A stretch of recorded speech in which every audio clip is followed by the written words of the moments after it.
So a little while back I built this French Cleat tool storage wall, and at the time, for the amount of tools I had, it worked really well. Now I've got far more tools, there's far more things I want to hang on there. It's just a little bit too small.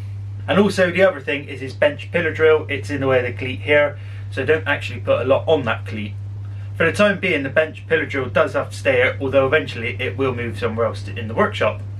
So not only do I need to extend the French cleats, I also need to build some new tool holders, because these ones could be better. And also, that's not to mention the vast array of tools I have on my bench. So I think the first job is to clear all the tools off of it and see where we are. And if you hadn't guessed, yes, this video is all about French cleats. So now I've cleaned everything off, we're just left with these bare cleats. Don't look too good, do they?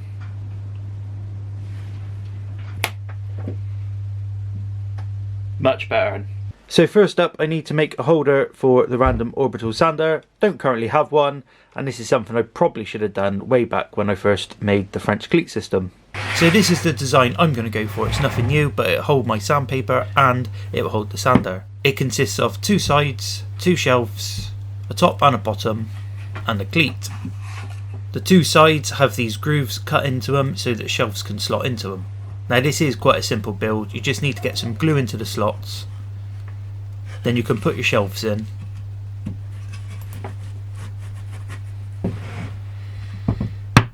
I give them a gentle tap with the mallet just to make sure they're seated flush, and then with some glue in the slots on the other side I can then get that put on.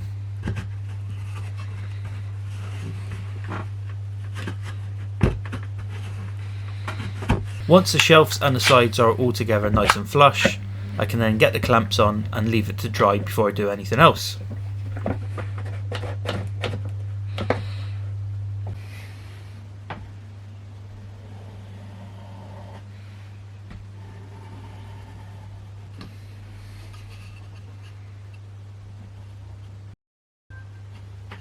Once I've got the bottom fitted, I can then flip it over, fit the top piece, clamp it up, wipe the glue squeeze out off and leave it to dry.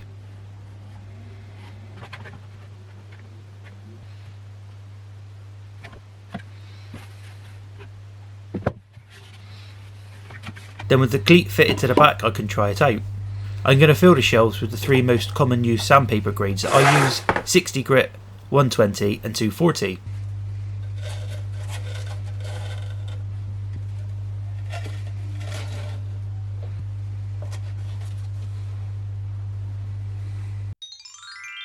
That works great, so on to the next one. So next on the list is something for the reciprocating saw. Although it holds it okay, it's not the most sturdiest, and yeah, it can fall off. Plus we could do with putting some storage on there. So after I drew around the handle on this piece of wood, I then cut it out on the bandsaw and it fits nice and snug in the handle. I can then lay it flat and straight on the bit of plywood that I'm going to use. And now I know the position of the reciprocating saw, I can draw around the handle ready for when I glue it on.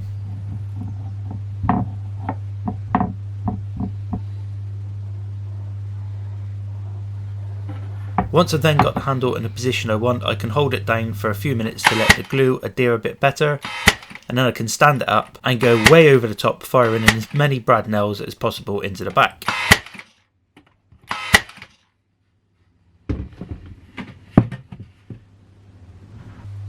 Then I can move on to getting these two side supports glued on, and these will help keep the reciprocating saw straight when it's hung up.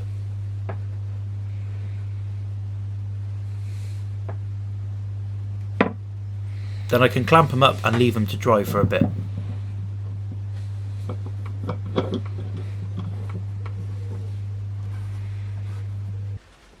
Now I can get this one hung up and see how it looks, but there's no storage.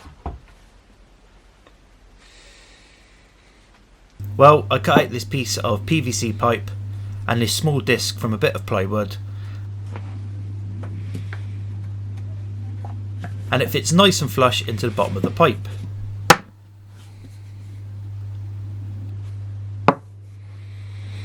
And then get that glued onto the reciprocating saw holder, ensuring that it's straight.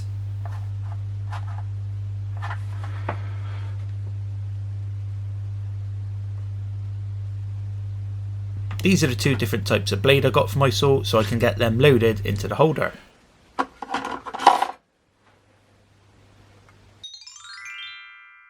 And that's another one complete. Now moving over to the Multitool, it's a bit of an awkward shape and it's not weighted very well, so it's a bit awkward to design a holder for it, but this is what I come up with. The part of this holder that will hold the accessories is going to be in the top. So I cut these two small pieces out of plywood and got them glued on.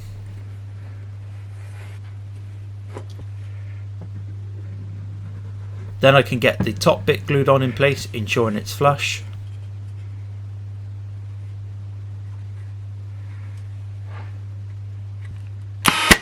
Add a few brad nails. And then lay down some glue around the front where I can secure the tool holder into position.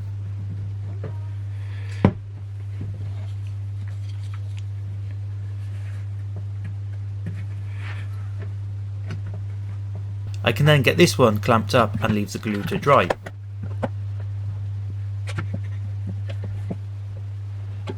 Then after getting the cleat fitted on the back, I can get this one hung up and fill the hopper full of the accessories.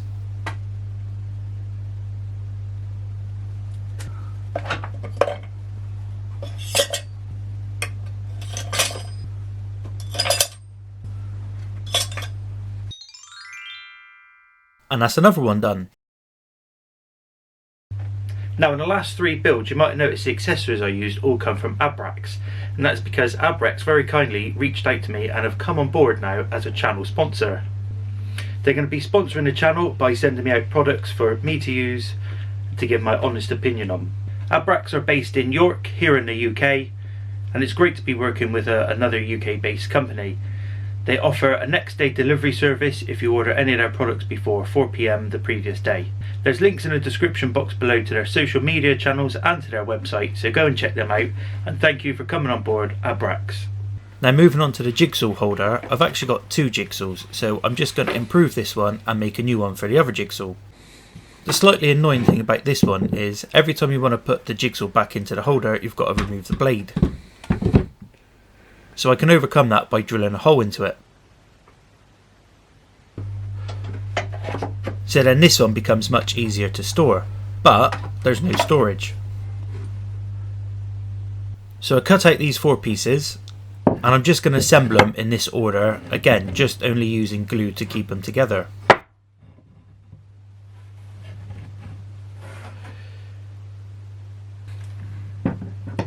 Once the glue is dried, I can then fit the cleat onto the back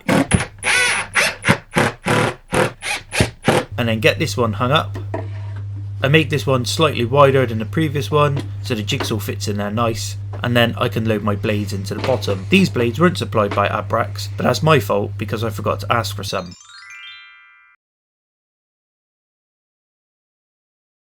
And then lastly I made a pair of holders for my angle grinders. Now these were really simple to make. I cut the dowels at a slight angle so that when I put the angle grinding discs on there, they can't slide forward and fall off. And the supports for the angle grinders are just cut out into the same shape as the blade guards, so they slide in nice and easily.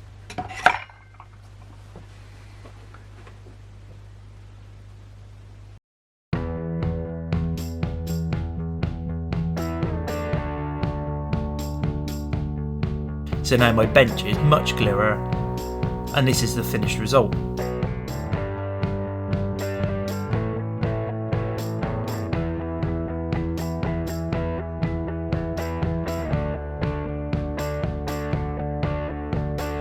So I'm extremely happy with how it all turned out in the end. I've got pretty much everything I wanted to get on there. Although I've still got a few tools on the bench, I've got other places where I can put them. Hopefully by the time I make the next video I'll get my barnet cut, so I haven't got to wear a cap in it. Check out the links below for Abracs and to my social media. Give me a like if you like the video, hit subscribe, and I'll see you again in the next video. And the other thing is the pinch pillar peel. It is in the way of this cleat here, so I don't actually, hello,